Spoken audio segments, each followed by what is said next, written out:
What's up, guys? It's time to jump into the 3 phases of the round. We're going to start with early round CT right now, and I want to use Dust 2 as an example. We're going to use this map just for all 3 phases, so it's kind of has a nice continuity to the different phases I talk about, and then you guys can apply what we're talking about in this process, more importantly, to any map.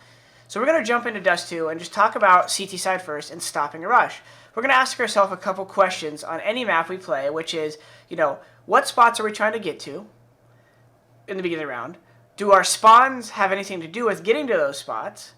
What nades do we need to get to these spots, if any? And then how are we going to react if the Ts are trying to rush the spot we're trying to get, right? Trying to get control of. So the first thing we talk about is what spots are we trying to get to?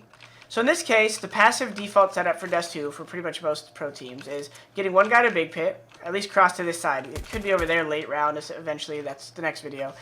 One guy at the corner kind of helping him between catwalk and here.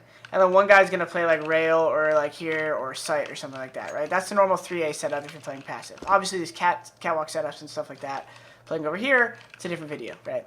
So for this one, we're just going to talk about long A. So what spots we want to get to, we've established. Big Pit, support kind of guy going between and here. Do spawns matter in this setup? Yes, right? If you have a spawn back here, you're not going to beat the Ts to Big Pit if they try to rush it, right? So if they try to rush it, you have to ask yourself, what spawn do we need? So the best spawn out of the 3A players, who's generally like somewhere over here, needs to be the guy crossing to Big Pit, just in the beginning of the round. He doesn't need to stay there, but just in the beginning of the round. Now, what nades do we need to throw? Well, for this case, as the first guy running, I know like a smoke like this, something along these lines, is an alright smoke, depending on how you throw it. Sometimes it'll go around the corner, because if they're sniping, it'll help you cross to Big Pit. It lands a little late, but it also is a way for your second support guy to kind of help here. Is it imperative? Not necessarily. If you have the best spawn, you could try to cross to Big Pit alone.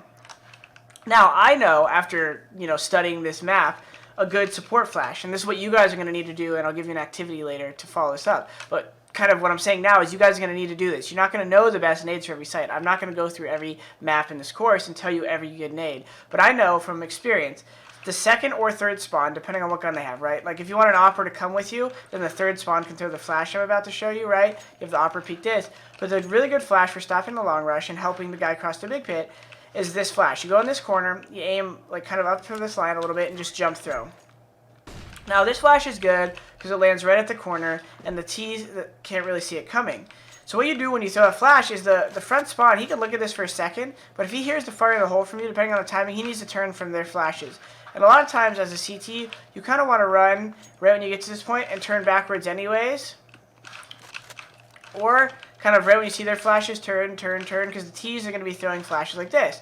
So you also want to be studying what nades the opponent are going to be throwing at you guys. So I told you what your priorities are and what they're going to be focused on. The fourth step is going to be if they rush it, what are we going to do?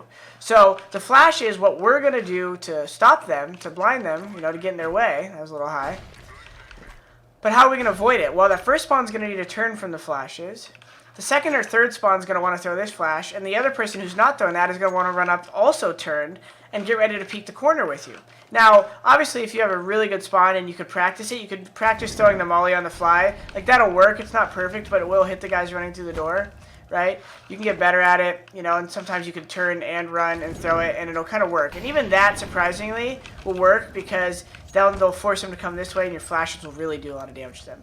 So either way, guys, on CT side, communication, planning, and just kind of overall teamwork is so big on CT side. Now, individual queuing is going to be a little different. You could still create plans for yourself, and that's what I really want you guys to take away from this. If you take nothing else away and you have no teammates to help you guys with, plan for what spawn is necessary for the spot you want to go to. I can immediately think of like train, A bomb site. If you want to get into Pop Dog as a CT or ladder room, right, on the A bomb site, you're not going to make it if you have the worst spawn. They're going to beat you there. So every map has this kind of exact foundation I'm talking to you about. It has the same formula. You have to look at what spot you're playing. What spot do I want to get to stop the rush? And what does my spawn have to do with getting to that spot? And then, of course, game knowledge. Things like what flashes are the best. What flashes are the Ts going to throw? You have to take all of these things into consideration if you really want to do justice and reach your potential, right? Your aim could be awesome, but if you just try to fight these guys blind and then you don't get past this point and the Ts get out, you're going to have a much tougher time winning that round no matter who you are. So learn to plan for each phase of what I just talked about and learn to think a little bit more and spend more time outside of playing competitive, planning for the round, guys. It's not always how much time you just put into CS, but it's what you put into that time.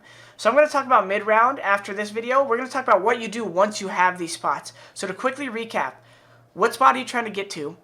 What spawn do you need, or do you need any spawn to get to that spot? What nades or utility are necessary? And then do you need any support for when the T's rush, right? Figure out how the T's rush. On every round, it's going to be different. If it's an eco round, you might be able to just throw an HE grenade and stop right here because they have no flashes, or maybe they have one flash, but you know they're glocking because you just one pistol. Yeah, then buy an ump and mow them down, right? It's an eco round. So follow me to the end of each one of these videos and listen closely. I'm going to drop little tidbits and hints, but the foundation is there, right? Follow those steps when you're thinking about any new spot, B, A, mid, catwalk, any site on this map, and you're going to have a much better time solo queuing and especially playing with the team. The more you can get your teammates on this wavelength, if they don't have the money to buy this course, share these ideas with them, work together, and become a more consistent Counter-Strike player.